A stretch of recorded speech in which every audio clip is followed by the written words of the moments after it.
in light of the recent incident that happened at Ocho Rios Primary School, where children were sold cannabis-laced sweets, we've invited Vice President, we've invited of Ganja Growers and Producers Association of Jamaica, Vicky Hansen. Mm-hmm. She's also Regional Coordinator for the Caribbean Fair Trade Cannabis Working Group, to have a chat with us this morning. Good morning, Vicky, welcome. Morning, Vicky. Morning, Delia. Morning, Neville. Thank you for having us and for engaging in this conversation. Yeah, man. How are you? Well, we have had better days, given the situation, but we're doing well. Yeah. We had someone here yesterday, and I was suggesting that even though I know what edibles are, I've never seen it in the way the ones that the kids had. Packaging. Yeah, Packaging. I never saw that before. Is this something that's been around for a while, or is this something new coming into the space? I must admit, Neville, it has been in the space. I'd like to declare, first and foremost, that the Ganja Growers and Producers Association and our partners, stakeholders, do not support edibles being sold to children. We categorically condemn the act. We also must outline that there are no strict regulations in place as it is now regarding edibles. So edibles is still a legal matter. And we have been at pains to say to the Ministry of Health to put the regulatory framework in place, because what we find in this situation is that we are being blamed as regulated or you are stakeholders for this mishap, and it shouldn't be. So we have asked for standards regarding packaging. You mentioned about the packaging and the labeling. We must say that this product, as you would have seen from the label, is from overseas. And there needs to be regulation to prevent the importation of these products. Okay. Tell us about the rise in cannabis edibles, Vicky, because I feel like this is just maybe the tip of the iceberg, that outside of the children, that more and more we're seeing people producing edibles that include cannabis. You know, Delia, it's not necessarily a rise. It's what is being showcased now. It's out there. That's always been there. I think the challenge now that we have somewhat of a decriminalized framework, persons do not understand the rules and regulations surrounding the framework, and so it's now more open in its access. It's always been there.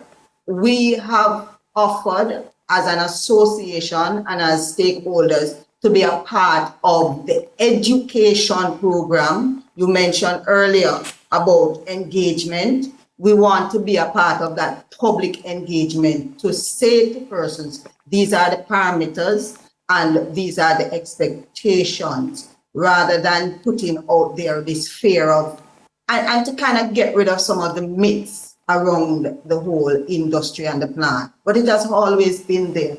It's the accessibility of it as well. We need to have a look at, and the framework surrounding that. Yep.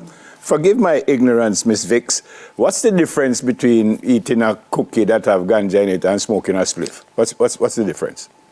Well, the main difference is that, for example, the THC and certain components are enhanced because of the oils and the heating and the cooking of it, or the baking of it. So you have things are more potent, and it goes directly to your bloodstream a little quicker in that case, which is why, Neville, we wanted to be a part of that education framework. And I stress that because persons don't really, like you said, your own ignorance is also some of the ignorance of other persons. They don't really fully understand the plant and the products that come from the plant. Now, in this instance, the packaging was labeled. It was very clear what was included, and that THC was a component.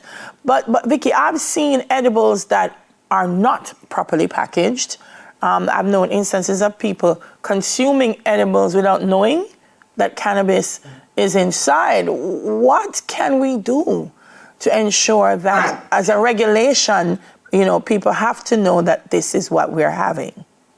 So the problem you realize, Delia, is twofold. As you mentioned, in this package, it was labeled, but being labeled, persons didn't understand what a THC is and how it was labeled. This is very attractive to children. And so we need to have some standards regarding packaging, the accessibility of it. So children should not be able to just tear this package, open it, and access the product. So that's one element we have to look at.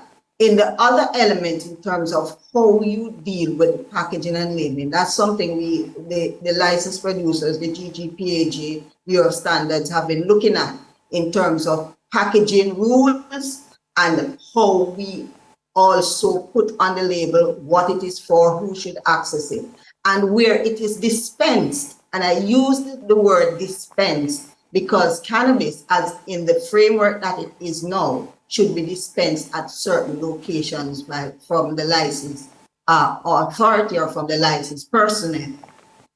So we have to look at those. And as well, you have people doing parties. We have to set some standards as to what you must declare to your participants when they are coming to your events, if you're going to have these things. So which is important, as I said, that we feel as an association, as licensed personnel, that we need to be a part of the conversation. We need to be there to deal with the public education, to explain to persons what is THC and how it impacts on them widely. I think part of it is that the vendors would have seen this person selling this thing and they themselves as adults didn't even know what it was.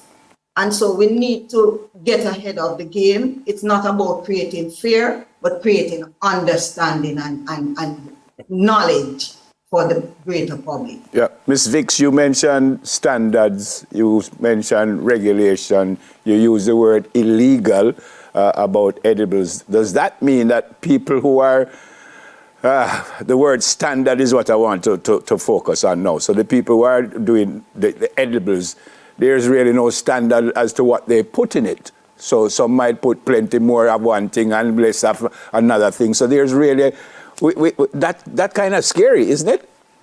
Yeah, and that's why we have said to the Ministry of Health, there is a medicinal cannabis unit in the Ministry of Health, and we have been at pains to say to them, just like how you have done for the licensees and the CLA have done, what are the rules? Don't lock it out, because you lock this thing out to say it should not be on the market. It is there.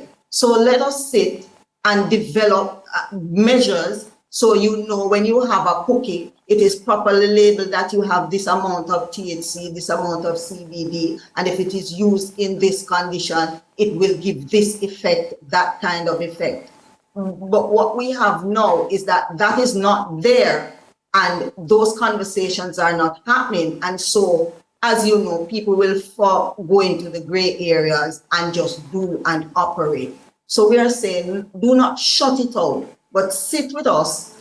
We have persons with specific skill sets here that can guide that conversation. We have experiences, and we have models elsewhere in the world that we can look at that have indeed implemented frameworks for edibles. Yep. And so let us not just leave it out there and hope it will resolve itself, but develop some structures for it, and that we can properly hold persons accountable. And that's where I want to end, holding persons accountable.